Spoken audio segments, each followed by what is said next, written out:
Kalian pernah nggak sih ngerasain kalian tuh sibuk banget sampai gak ada waktu, tapi kalian nggak dapet apa-apa, cuma capeknya doang? Perkenalkan, nama aku Ekian Mujiwati Azikro, biasa dipanggil Ekian. Aku siswa akuntansi di SMK Negeri 2 Magelang. Dan kebetulan aku lagi mengikuti lomba penulisan resensi buku yang diselenggarakan oleh Dinas Kearsipan dan Perpustakaan Jawa Tengah. Dan di sini aku meresensikan buku dengan judul Santuy Tapi Produktif. Mau?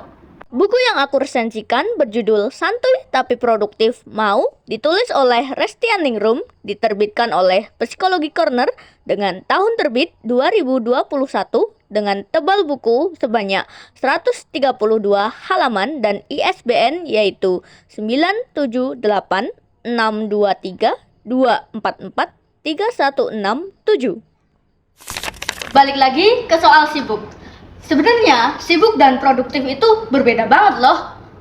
Produktif bukan berarti kita kerja terus-menerus. Tapi produktif itu seharusnya adalah kita kerja dengan cara yang efisien namun hasilnya maksimal tanpa menimbulkan stres dan tekanan yang berlebihan.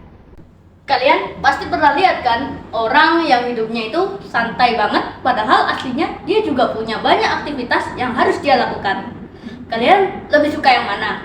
Sibuk tapi nggak produktif atau kalian produktif tapi santai banget?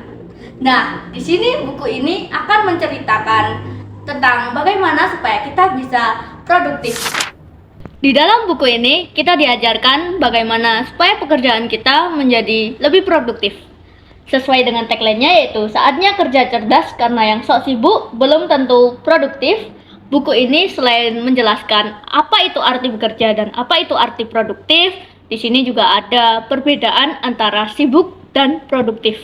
Ada juga teori yang sangkut pautnya dengan produktivitas, salah satunya yaitu hierarki kebutuhan manusia oleh Maslow. Ada juga teknik-teknik supaya kita bisa bekerja dengan cara yang efisien, salah satunya disebutkan teknik Pomodoro. Informasi yang disajikan oleh buku ini sangat mudah dipahami karena menggunakan bahasa yang ringan, aplikatif, dan juga dekat dengan realitas pembaca. Terdapat contoh-contoh aktivitas yang seringkali kita temui di kehidupan sehari-hari. Topik utama yang dijelaskan dalam buku ini juga dijelaskan secara tuntas dan dengan alur yang terstruktur dengan baik. Meskipun aplikatif, beberapa konsep yang ditemukan di buku ini tidak sepenuhnya baru, karena mungkin saja kita bisa menemukan hal yang sama di buku pengembangan diri yang lainnya. Ada pula kekurangannya yaitu masih ditemukan beberapa kesalahan ketik, istilah-istilah yang mungkin saja belum dimengerti oleh awam, dan penggunaan bahasa Inggris tanpa terjemahan. Pemilihan ukuran dan jenis huruf juga terkesan kurang enak untuk dibaca dalam waktu yang lama karena bentuknya yang sangat kecil dan juga padat. Dengan begitu, buku ini sangat cocok dibaca oleh kalangan remaja sampai dewasa. Karena buku ini mengajarkan kita keseimbangan antara kehidupan pribadi dengan tanggung jawab. Lingkup pekerjaan yang dimaksud dalam sini juga tidak terbatas di dunia profesional saja, tapi juga sekolah, pekerjaan rumah, dan juga keseharian pribadi yang sering kita temukan di kehidupan sehari-hari. Dari buku ini kita belajar bahwa yang sibuk belum tentu produktif dan yang produktif tidak harus sibuk.